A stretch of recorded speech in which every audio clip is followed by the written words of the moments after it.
Hi, Mr. Farooq. I would like to welcome you here in Cairo. Thank you so much. I've been here for 5 days, and first of all, the weather's been beautiful, and everybody is so hospitable and kind. I've really enjoyed myself. It's been a great trip. We're glad you're enjoying your trip here in Egypt. Can you please let us know more about Mr. Farooq? Well, my name is Farooq Mehboob, and I come from Pakistan. I was born in Lahore, which is the capital of our Punjab province, and I'm a consulting engineer by profession. I have 3 boys, and I have 6 grandchildren, 5 granddaughters, and 1 grandson. Mashallah. And all my sons are in the family business, and one of my daughters-in-law also in the family business. And I like traveling, I like meeting people, and I watch movies, and I'm fond of history. That's the background. And can you please let us know how did you join ASHRAE and how was it before? Well, about 43 years ago, which is probably before you were born, I decided to become a consulting engineer. And so I needed the technical resources, and there's only one resource which is the best in the world, which is ASHRAE's handbook and ASHRAE's publications. So I joined ASHRAE so I can get all these publications and resources. And once I became an ASHRAE member, then I got more and more involved. In 2003, we formed a chapter in Pakistan, our Pakistan chapter, and then we got to know ASHRAE leadership and ASHRAE friends, and now for me, ASHRAE is family. And I really, absolutely, I am passionate about ASHRAE. How do you feel seeing this family increase and the number of chapters all over the world increase, and of course the number of members? Well, you see, ASHRAE was formed in 1895, and it was formed because the professional people at that time felt they need a platform to exchange ideas and to consult with one another. And so ASHRAE was born in 1895. Few years later, they felt that we needed to do research independently, so ASHRAE Research was started. Originally, ASHRAE grew in the United States, and then later on in Canada. By 1956, we had 60 odd chapters.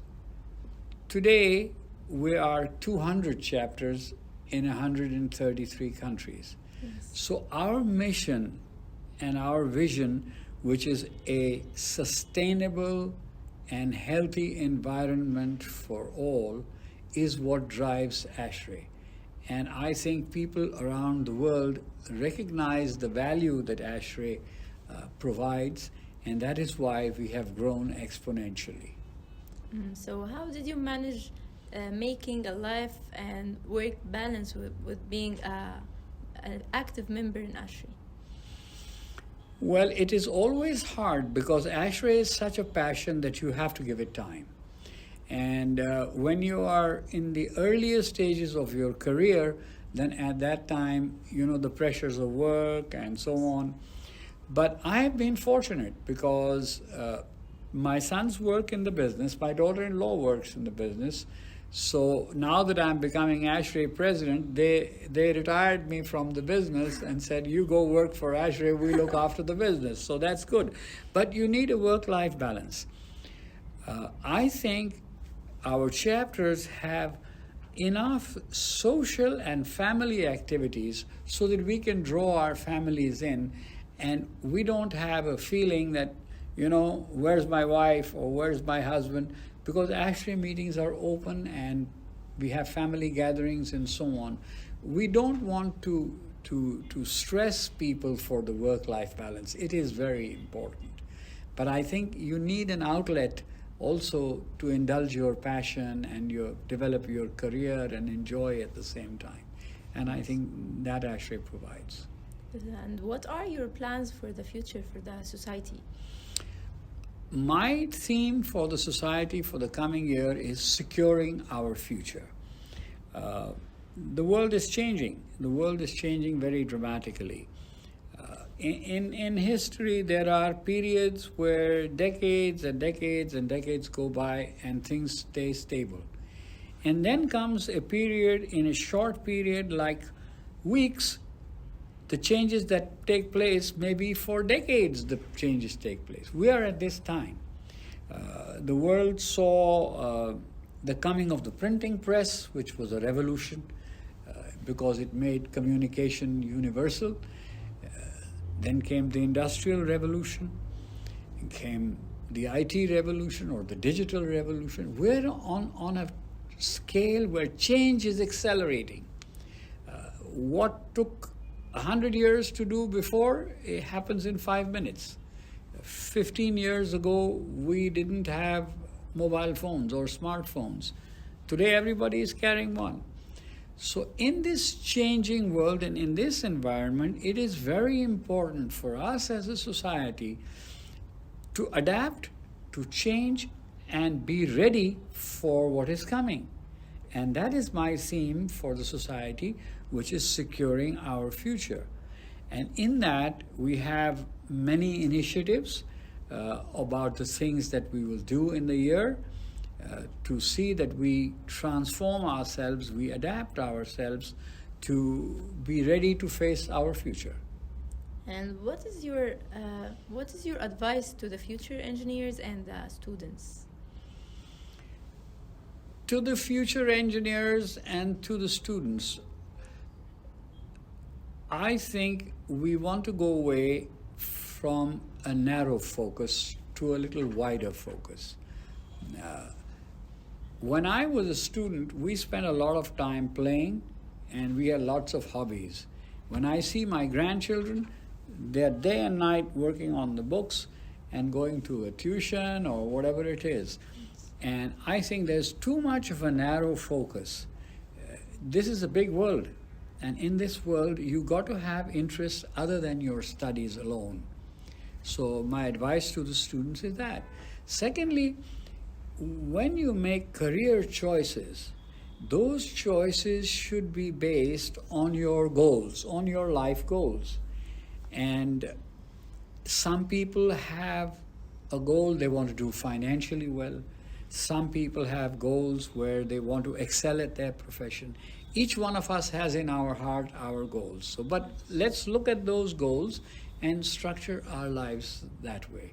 When I was young, I didn't have much luxury for a career because in those days you either went to the army or you became a lawyer or you became a doctor or you became an engineer. So my mother decided that she would not send me to the army because she said they move you every 1 or 2 years and you don't have a fixed life. She didn't trust lawyers very much, so she said, I'm not make my son a lawyer. And doctors, she also said, patients are called them at night and day, I know. So only engineering. So I became an engineer. But today, there's lots of avenues open. Look at the avenues that interest you. In the end, you follow your heart. And you also keep on a reasonable, stable life that you want to have. Yes. That's my advice to the young people. And learn from your elders. Right. That's the other important thing. And what are your advice to all chapters to support the society in your theme? The chapters are key to supporting the society theme. The theme concerns not only the society, but equally affects the chapter. Today, for example, we have lots of sources of information available. Right. ASHRAE is the most excellent source, but how do we convey to our members? That is important, how we convey to our members. At this point in our lives, our chapters give our members 3 or 4 things. They give them a huge network, a network of friends, almost like family, in the profession. They give them an opportunity to develop themselves professionally. And they provide the best knowledge that ASHRAE can give. So, for our chapters to secure their future, they want to keep the focus on this.